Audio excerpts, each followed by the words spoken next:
You're listening to the Ask Drone U podcast. You ask, we answer your drone questions. Whether you're here to turn your passion into profit or you simply fly for fun, we're a community of learners and teachers who aspire to achieve greatness.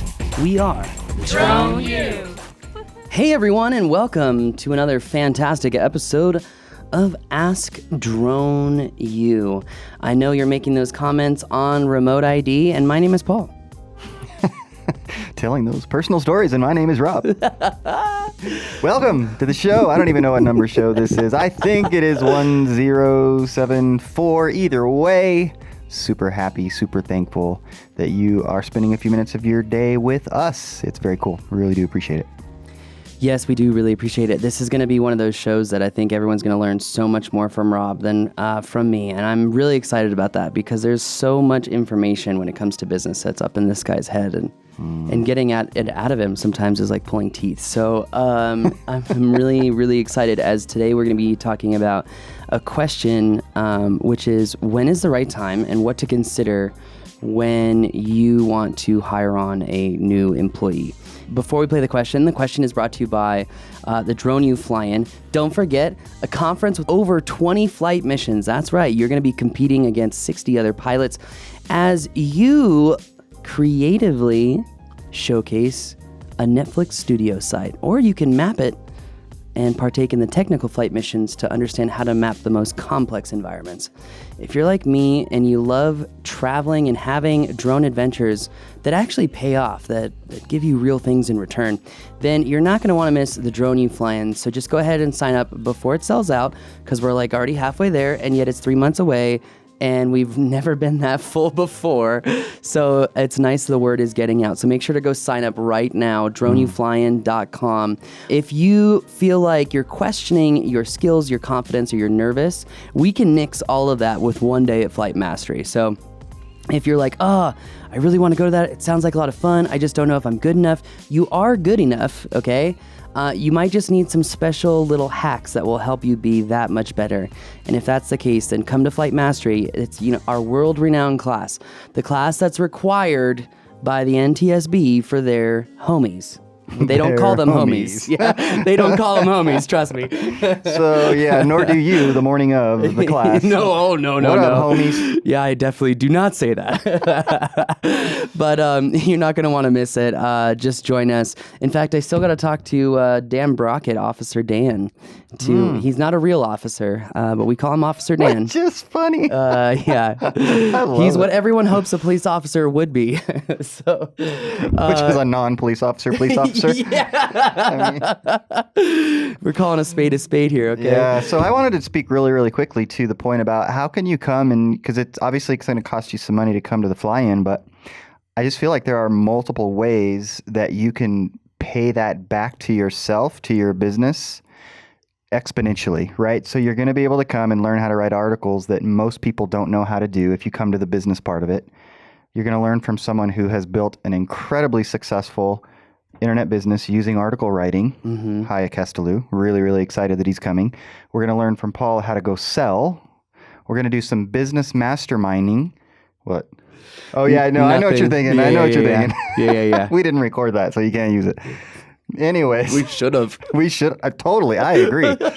There's a little inside thing. You'll probably learn about that if you come to the business class, but you're going to learn how to sell from somebody that I think is really, really good at it. I think you guys do as well, and that's Paul. And so the second day of the business class is masterminding, working with Paul and Haya again and others, each other, to learn how to get the most out of your business and your skill sets, et cetera, et cetera. Then you're going to be able to come to a really unique location and build your reel in a way that is going to be able to showcase you in a very unique way that very few people will have. I mean, there's all kinds of ways that you can then take all that information and deploy it, and more than pay for coming out to New Mexico, to a really cool place in Santa Fe, New Mexico. Have a great time. I mean, it just makes a lot of sense. True. Come do it. Anyways. True. I'm excited about it, as you can tell. So I hope you guys can come. I hope you guys can come. I'm also stoked how stoked other people are, frankly, if we're being real. So no, and we've got some of the best sort of help, if you will. That's not doing them justice, but people like Skydio and Skywatch and people that are coming, Haya. I mean, Drone DJ. You guys all know Haya from Drone DJ. Yeah, that are going to be here. We actually have a lot of power players coming. Yeah. It's exciting. It's going to be a lot of fun, and it's going to be incredibly educational. And I want to reiterate, because we've had a lot of questions about this. People that reach out and say, "Look, you guys are kind of emphasizing the competitive nature of it." That's because That's me. He's so competitive. Well, that's because so many people online are like, "I'm the best drone pilot. Come and prove it. Let's do this." But if you don't want to come and prove it, then just come have fun. I mean, you're going to learn so much. It's a lot of even having through fun. that competitive element. Who cares if you don't win? You're winning, right? Just by being there and by being around those guys. And I think from the past, I'm going on and on, so if you're still listening, thank you. But from the past couple of fly-ins, that is probably the most benefit that anybody has said they got from it, was the relationships that they built. And I mean, talk about another way to pay for it. There have been numerous stories, instances of people saying, man, somebody I met at the fly-in 2018, whatever, they reached out to me because they knew I was in such and such. They had a job. I did it for them. It was a great deal. Thank you for having the fly-in. I mean, we get that kind of stuff all the time. So I'm going to stop now, because if that's not enough reason for you to come. Sure. And we're going to, get right to the question, but I think you make a good point. While I am focusing on the competitive nature, I think everyone knows, if you've watched this show more than once, I'm rather competitive, but that will not detract from the unbelievable amount of fun that we'll have. Look, we tried to create an experience that you will not only learn from and retain a great amount of information from, but that you will have unintended positive consequences that I don't think it's hard to really verbalize. Yeah, and by the way, if you've never been to, New Mexico, number one, but Santa Fe specifically, there's actually going to be some of the weekend here in our office in Albuquerque, but the weekend part of the weekend, if you will, is in Santa Fe. And if you've never been there, look it up, and you'll see that I think it's probably in the top 10 places to visit in the world, depending on the list that you look at, because it is very unique and it is very cool. My wife and I like to drive the 45 minutes north that it takes us to get there and spend a weekend there, because it's just a lot of fun. It's very unique. And the place that we've got for everybody to stay is right there on the plaza, the main part of Santa Fe. It's just going to be a great time. Man, I just keep going on and on. I'm really sorry. All right. Rob's excited. DroneUFlyIn.com. Let's hear the question. All right. Hey, Paul and Rob, Tom Powers out here in Idaho. Had a question for you. I wonder if you may be able to give some advice or maybe some business ideas on when it is the appropriate time to start adding either one or more full-time employees to the business. Any thoughts you could give us on that would be greatly appreciated. Thanks much, and love what you guys are doing for the community. Thank you, Tom. One of the things, so number one, thanks for taking the time to send your question in. I love the question, obviously. Love that you took the time. Love that I think that there are a lot of people out there that are having the same question, or they've thought about it and they're hoping to get to that point. People on different parts on the business plane that they're on. But I also know that Tom is pretty active in the Drone U community on Facebook, and I really appreciate that as well, because I see you being real active, and that's cool. It matters. In the right way, though, too. Oh, well, yeah, totally. I wouldn't mention it if it was in the wrong way. Just FYI. But just so you guys know. Yeah. But he asked a good question, and one of the questions that I want to ask on top of that, before you go down that rabbit hole, when you're bringing someone on your team, should you go right into having an employee, or should you rather, see if it's the right relationship, figure out the systems, and bring that person on as a contractor? And why is that a big difference? Yeah, well, it's a very important question. And frankly, you have to be careful. I have to be careful how you answer that.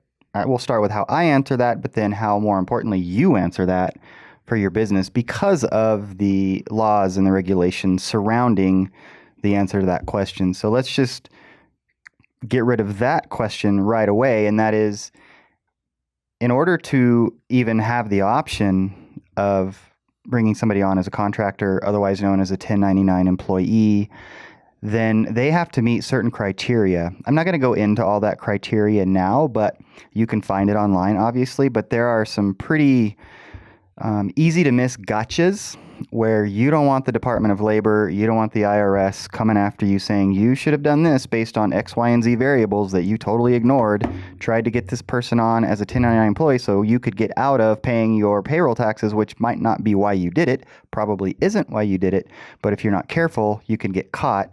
Now, if you're a really, really small business, the odds of you getting noticed are probably pretty slim. Well, and I just want to caveat something really quick because I've made mistakes with taxes, and I want to be the first to say that, like, I do not know taxes, and I think for anyone to try to have a very deep intellectual understanding of any industry vertical, I don't think it's possible to do that and understand taxes, as they are both very deep intellectual ideological rabbit holes that you could go down. Yeah. And I would also say, you mentioned that they may say that you're trying to avoid payroll taxes. One of the things, again, that we learned is that if you hire a contractor, I don't think it's DOJ. I don't think it's DOJ. It's the other agency. There are rules that you have to follow. If you hire a contractor, like, for example, you can't give them set hours. You have to have a flex schedule. There are some other rules as well. And I just wanted to touch on that really quick before you kept bursting past information because it's really good. No, that's actually the exact point. You just have to know what the criteria are to determine whether or not you even are eligible or they are eligible to be a 1099 employee I'm kind of mixing terms there. A 1099 worker as opposed to like a W-2 employee, the kind of employee structure that most of us are probably used to.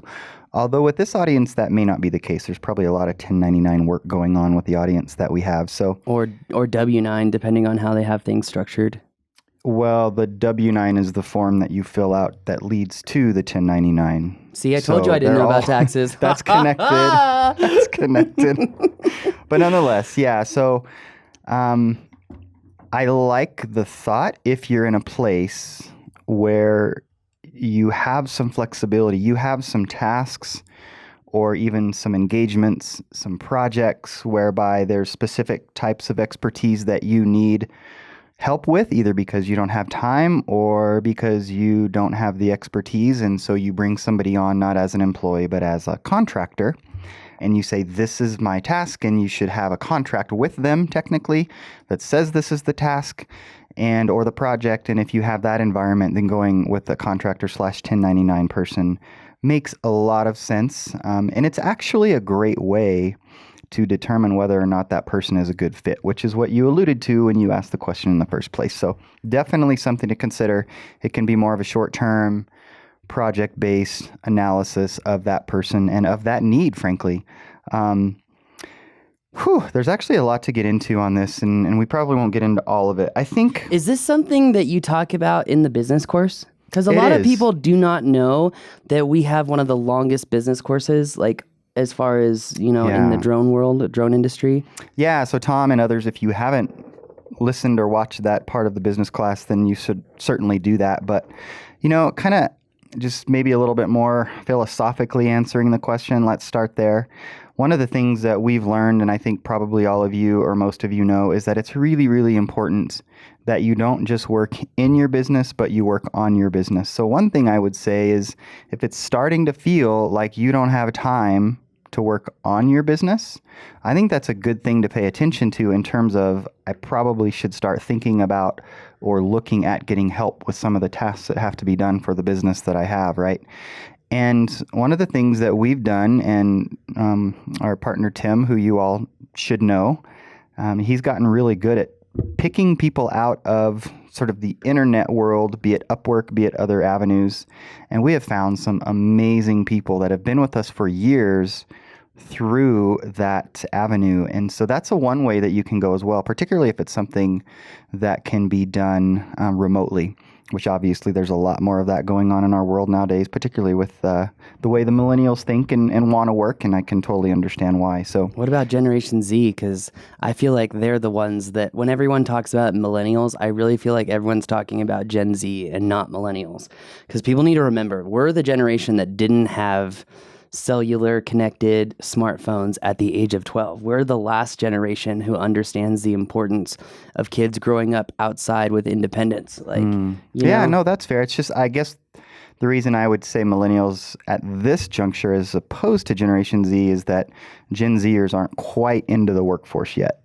Yeah. Right. So that's my only distinction there, but that's why I use millennials. So anyways, I think that's a really good indicator. So when you sort of feel that internal, man, I just don't have time to do X, Y, and Z on my business, be it writing articles, some of the things that you'd learn if you come to the business class. I promise not to go down that rabbit trail.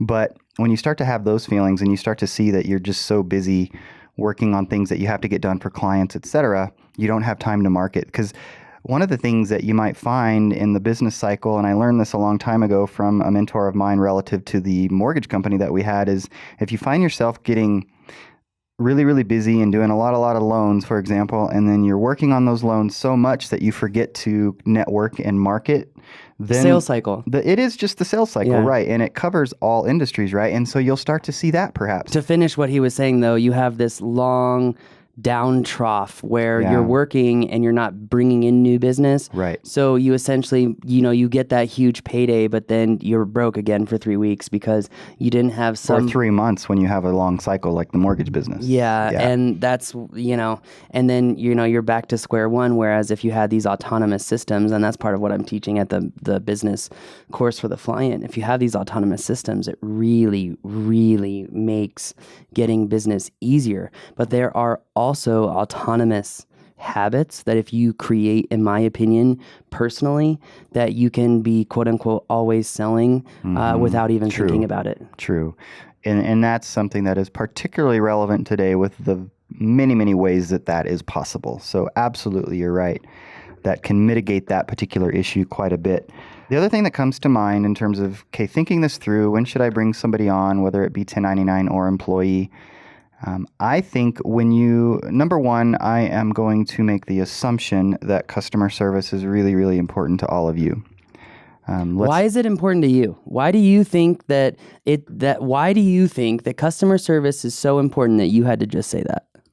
Well, it's important to me because it's part of my mission. It's part of what I care about, and that is improving the lives of other people, the lives of those that we serve through this organization or any organization that I'm a part of. That's the why. That's why we do this. So if we're failing in that, then something is broken and needs to be fixed. And so I bring it up because, again, assuming that is foundational to your operation, your business, then when you start to feel that you're maybe not getting back to somebody as quickly or you just don't have the opportunity to take care of all the leads that you have, et cetera, then, well, at that point, you're probably past the need to get some help, whatever form that comes in. Now, as I say that, I'm reminding myself that you've got to have some ability to foresee that somewhat, right? So, for example, in our case, I remember some of our early conversations years ago saying, once we get to this level of membership, it's pretty clear that we're going to need help. Now, we blew by that. Here's the funny part. Yeah. But at least we had the conversations, and then for various reasons, we made decisions not to actually act on that, which, could be argued they're the wrong decisions at the time. But nonetheless, there was some projecting of where we want to go once we get there based on the activity that we foresee coming into our business, be it customer service needs, et cetera, then we're going to need to have somebody help us with that. And so foreseeing that is really, really important. Trying to stay ahead of that so you can continue to serve your customers at an exceptional level. And I mean exceptional level, under promise, over deliver every single day. Obviously, we're going to fail. We fail at that. You know what's hard about all this is that as someone who's as passionate as I am, all those points you just hit, it's so hard to verbalize how important it is to religiously follow those points that you just made, because it's not, you pick a couple and figure out if it works. In order for it to work, you have to consistently be doing all of those things. Yeah. It's not a mutually exclusive bit. Mm-hmm. Relationships are everything. Yeah. Treating people right is everything. Setting boundaries is everything. Mm-hmm. Not over-promising is everything because you lose your reputation. I think it's difficult for a lot of people to understand the long-term consequences if you don't do these things. And that's why you have very unsuccessful people saying, "Oh, I tried everything." And it's like, Yeah. but did you really? Did you really try it to a T? Did you really apply yourself? Because there's a huge difference, as Gary Vee says, huge difference between knowing and doing. That's true. Boy, he's got all kinds of little quips and very deep wisdom, I like listening to Gary Vee. I do too. So I like that he's short and succinct, and what he says is generally pretty powerful and applicable. I also like that he's kind of arrogant and he doesn't care. Now, why would you like that, Paul? So a couple other things in terms of answering this question, Tom. So what does your future look like for your business? And what I mean specifically by that is we've talked to somebody recently who is in the federal contracting world. And he now knows that he's going to have work for the next 6 to 7 years. And he's been working on those proposals and he's been working on setting that all up. So if you're in a situation where you know there's a great path for you to go down to serve a particular segment of the industry and you can foresee that happening, but you're going to, so I guess what I'm saying is, number one, if you see that, then obviously you need to start bringing in help. Be careful not to do it too late. I think that it's better to maybe be a little early on that and take some risk. The business is about taking mitigated, calculated risk, right? So I would look at that as, boy, there's this opportunity. If I try to take it, and then once I get to this certain point, then I'm going to bring somebody in to help me. Well, number one, you haven't had that person to sort of be a part of building that up, part of the team, part of the culture, so that it's running smoothly from the beginning once it ramps up. I think bringing somebody in later once it's already ramped up is more difficult. It's, these principles, it's just not an easy formula. It's kind of like raising a kid, right? It didn't come with it. This goes back to habits, build routines, build systems. Yeah, that's true. That's true. I want to ask you a question though, because I haven't seen you this excited in a while. It's exciting. Is there a formula in figuring out what a task is worth? Meaning, let's say I want to hire someone. Let's say I go Upwork contractor style. And let's say I need to have someone reaching out for podcast advertisements like Alyssa's working on. And it's taken me forever to build that system. And I have someone who helps post YouTube videos. And I have someone who helps write articles. Is there a formula that would help me understand where I can best apply my money? Yes. Cost benefit analysis? Is that No, that's exactly what came to mind, is some form of cost benefit analysis. I think that you absolutely can run models like that, and that's very, very helpful. I would just be careful. Well, you have to understand it's like projections, right? You have to understand that they're not psychological projections. Financial projections. Thank you. Sorry. Yeah. We have very deep conversations at Drone U. Thank you. I just, you need to be careful because you're using estimates. And so again, you don't want to get too far along based on the thing about... You don't want to get too far along based on what? Well, finish the thought. You don't want to get too far along based on these projections and then realize, crap, I miscalculated on my projections, right? And so that's where I think comes back to maybe taking a little risk. In taking risk, you understand where the value is? Is that what you're saying? It's kind of learned by doing, trial by fire? Yeah. So I think when you're doing projections or when you're running models and formulas like you're referring to, you want to be conservative to whatever side that is in terms of the decision that you're trying to make.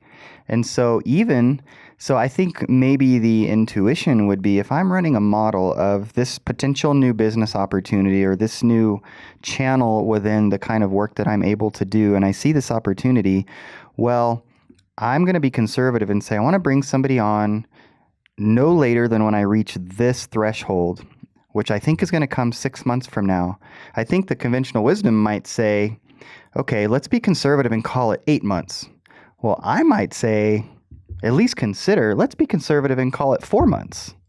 Like, flip that on its side, because like a professor that I had in college who was my favorite professor ever, and we've talked about this, is the people I think that can be most successful in terms of analyzing information and making related decisions.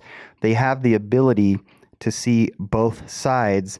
And so obviously, for example, like in our world nowadays, we're so polarized in our country politically, as an example. The people I like talking to and interacting with and spending time with are the people who can have a conversation and see the benefits of both sides. And there are benefits to both sides. I don't care. I have you Right? don't care. You don't care. Sorry. No, I don't care what side you're on, because I fall on a side, right?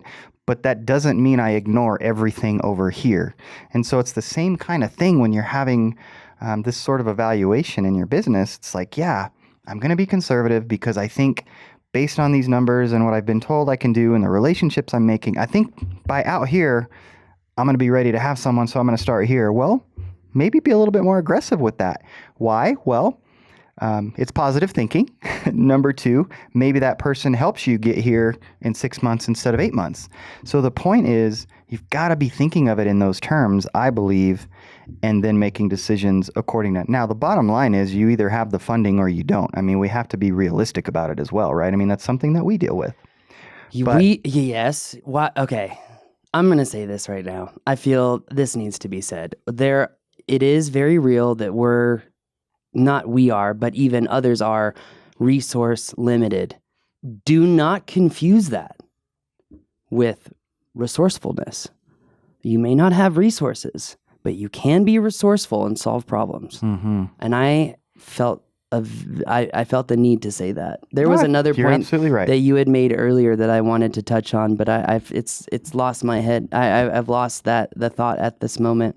But I think you make some really, really solid points. And I think really understanding where the value is and who to work with. I would also say that's one lesson that I've learned through Rob is when you are working with people, take all the time in the world to hire, be astute, and take seconds to fire. Seriously. Yeah, it's hire slow and fire fast is basically the idea. And, hopefully if you're hiring slow, then you have much less need to fire fast. I mean, that's the obvious conclusion that we've learned the hard way in some previous businesses that, we weren't very good at that. So that's and it's really hard important. it's hard to be good at everything, and you can't expect yourself to be good at everything. Mm-hmm. And if you're a perfectionist, it's never gonna work. Yeah, and it could sound like there's a bit of a contradiction there, saying everything I've just said, or not everything, but much of what I've just said, and then saying hire slow, right? When I'm saying project to 4 months instead of 8 months. But those are two different concepts, right? So that's sort of a timeline, but in terms of finding the right person, that's when you really want to make sure that you're taking the time to figure out who that person is and whether they're a good fit for working with you and so forth. Because as we all know, I think if you find somebody that you work well with and that really kind of fills in the gaps that you have in your skills or interpersonal abilities or whatever, it's going to be an exponential benefit to you and your business if it is that right person. And conversely, if it's the wrong person, I mean, it could derail you quickly. Yes. Also, I will say another thing that's important that I've learned is that while I do want to create a family-like culture in the office, you cannot treat your employees or contractors like family. I mean, you can treat them like family, but not family, if that makes sense. Yes, and another that's lesson. a very clear distinction, and that's really hard to understand, and you have to be really intuitive to read into that statement. But you have to also, I would say the other biggest thing is never ever hire people or work with contractors unless you are willing to do the work yourself. And I learned that lesson from my grandfather, and I believed it and lived it, and thank God that I have, because otherwise I would not be here at this moment. But there was one time that my grandfather was on a submarine in the Navy, and they were going through large 30, 40, 50-foot swells. And I mean, when you're in a submarine on plane on the top of the water, you can be in a wave for maybe 20, 30 seconds at a time as the wave goes through the vehicle itself. Well, they needed to fix their communications light, which would go underwater. And the commander went up to my grandfather and said, he said, I need Staff Sergeant, I need you to go out and replace the communications light as we're unable to communicate with the rest of the fleet, etc. He says, I need you to send someone out there and get it done. And my grandfather comes in like 30 minutes later, soaking wet, pretty much almost suffocated while doing this, and just evident that it had taken a lot out of him. And the commander yelled at my grandfather, and he said, "Why did you go out there? I did not ask you. I asked you to send someone." And my grandfather looked him in the eye, and he said, "Sir, you never send someone to go do a job that you're afraid of." Yeah, that's great. That's so deep. In fact, Laws of Human Nature, chapter 15, it ends the chapter talking about that and how important that is, that you take that perspective. So totally agree. And one other thing just kind of popped into my head as sort of a last point on this subject, and that is when you're deciding about whether or not to bring somebody on, do you have the infrastructure? Meaning, do you have it created or at least on the path of being created about what they're going to do? Or have you thought at least about how they're going to help you in that, right? So does that make sense? If you're bringing somebody on, how much of you is it going to take to get them up and running? And how much of the equation does that answer need to be? I hope that makes sense, because when you hire somebody, it's going to take some of your time to get them up and running to do what you need them to do in the way that you need them to do it. So just make sure you understand that as well. And maybe you've already created an infrastructure and it's just a matter of plugging the right person in. Well, then that probably is a good sign that you're ready to bring somebody on as well. Hopefully that makes sense. Bring him in. Thanks. That's fun. Hope it's helpful. Follow-up questions. Love follow-up questions, Tom. Ooh, that was a good one. Well, Rob, thank you. No, my pleasure. Years and decades of insight. I mean, lots of hard lessons is what that's about. Well, that's why Einstein says the only true wisdom is knowledge gained from experience, which is like one of our mottos here at Drone U. It's true. Anyway, that's going to do it for us today. Hopefully you will leave us a review or share the show so someone else can find it and help them out. Don't you like helping other people? Then go ahead and share and leave a review or subscribe to the show. We greatly appreciate having you here. If you are thinking about how to take your skills to the next level, don't be afraid to become a member of Drone U. Don't forget, members get access to all the classes, including Rob's business class. I think, as you know, and just listening to this, it might be worth taking a look at. Become a member today, droneu.education. My name is Paul. My name is Rob. This is Ask Drone U.